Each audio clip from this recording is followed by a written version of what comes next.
Hello மக்களே, welcome to a quick kitchen vlog. So இன்றைக்கி வந்து ப்ரௌன் ரைஸில் ஏதாவது ஒரு டிஷ் பண்ணலாம் அப்படின்னு பார்த்தேன். நேரம் கம்மியாக இருக்குது, ஸோ அதுக்கேற்ற மாதிரி பண்ணலான்னு. இது வந்து சீக்கிரம் குக் ஆயிரும் இந்த ப்ரௌன் ரைஸ்.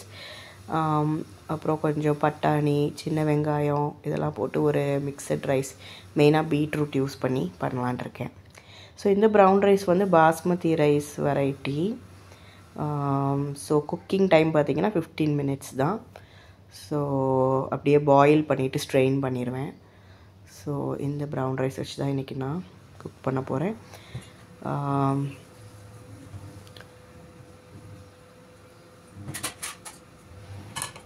சம்டைம்ஸ் இப்படி தான் வந்து சரி ஹெல்த்தியாகவும் ஏதாவது பண்ணணும், சீக்கிரமாகவும் பண்ணணும் அப்படின்னா வெரைட்டி ரைஸ் தான் கொஞ்சம் ஈஸியாக இருக்க மாதிரி எனக்கு தோணும். இல்லைனா ரோட்டி சப்ஜிலாம் செய்யணும்னா கொஞ்சம் டைம் ஆகும். வெரைட்டியில் இன்றைக்கி பார்த்திங்கன்னா பட்டாணியும் இந்த பீட்ரூட்டும் போட்டு அதுவும் ப்ரௌன் ரைஸில் செய்யும்போது கொஞ்சம் நல்லாயிருக்கும் அப்படின்னு தோணுச்சு.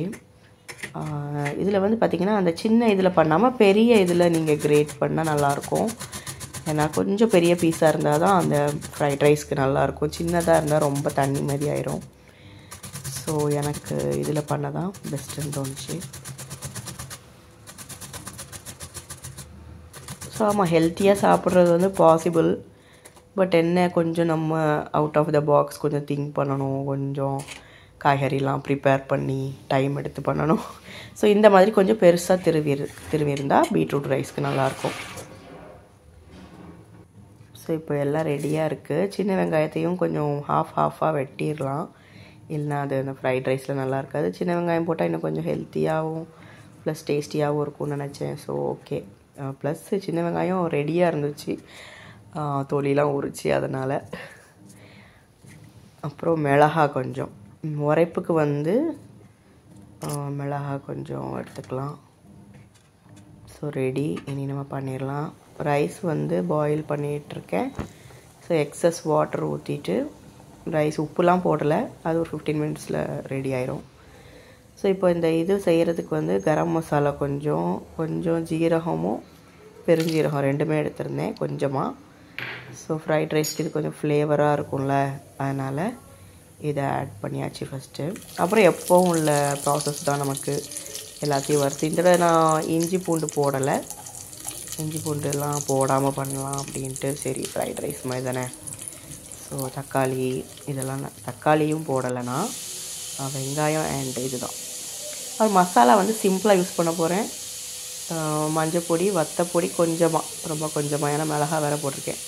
அப்புறம் கரம் மசாலா, அப்புறம் லாஸ்ட்டில் வந்து பிளாக் பெப்பர் போட்டு தூவிடலாம், அது கொஞ்சம் நல்லாயிருக்கும். ஸோ சிம்பிளான மசாலாஸை யூஸ் பண்ண போகிறேன். ஸோ பாருங்கள், மசாலாலாம் போட்டு நான் ஃப்ரை பண்ணிகிட்ருக்கேன். அதாவது கொஞ்சம் இந்த மாதிரி குக் பண்ணும்போதே ஓகே ஹெல்த்தியாக சாப்பிட்றோம் அப்படின்னு ஒரு நல்ல ஃபீல் வரும்ல. ரெகுலராக செய்யணும்னு ஆசை தான், பட் எஸ் என்னோடய மேக்ஸிமம் ட்ரை பண்ணிட்டுருக்கேன்.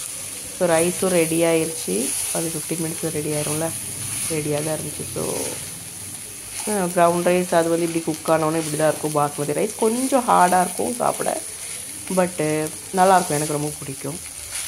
ஓகே, ஸோ அவ்வளோதான். இதை கிண்டிட்டு லாஸ்ட்டாக பிளாக் பெப்பர் போட்டு நான் ஸ்டவ் ஆஃப் பண்ணிட்டேன். ஆனால் மண் சட்டியில் செய்கிறதுனால மண் சட்டி இன்னும் சூடாக தான் இருக்கும், அது ஒரு நல்லாயிருக்கும். ஸோ எல்லாம் நல்லா ஃப்ளேவர்லாம் மிக்ஸ் ஆகிரும். நல்லா கொஞ்சம் நேரம் மூடி வச்சிட்டிங்கன்னா போதும், நல்லா இதாகிரும். அதில் அந்த ஹீட்லேயே அது நல்லா மிக்ஸ் ஆகிரும். ஸோ மல்லி இலை போட்டு மூடி வைக்கிறேன், ஏன்னா ஒரு 1 hour கழிச்சு தான் சாப்பிட போகிறோம். So S, மூடியாச்சு. ஸோ தயிர் கூட வச்சு சாப்பிடும் போது ரொம்ப நல்லா இருந்துச்சு. இது நம்ம ராய்த்தா கூட பண்ணலாம். ஸோ நெக்ஸ்ட் வீடியோவில் பார்ப்போம். நீங்கள் பார்த்ததுக்கு நன்றி. பாய்.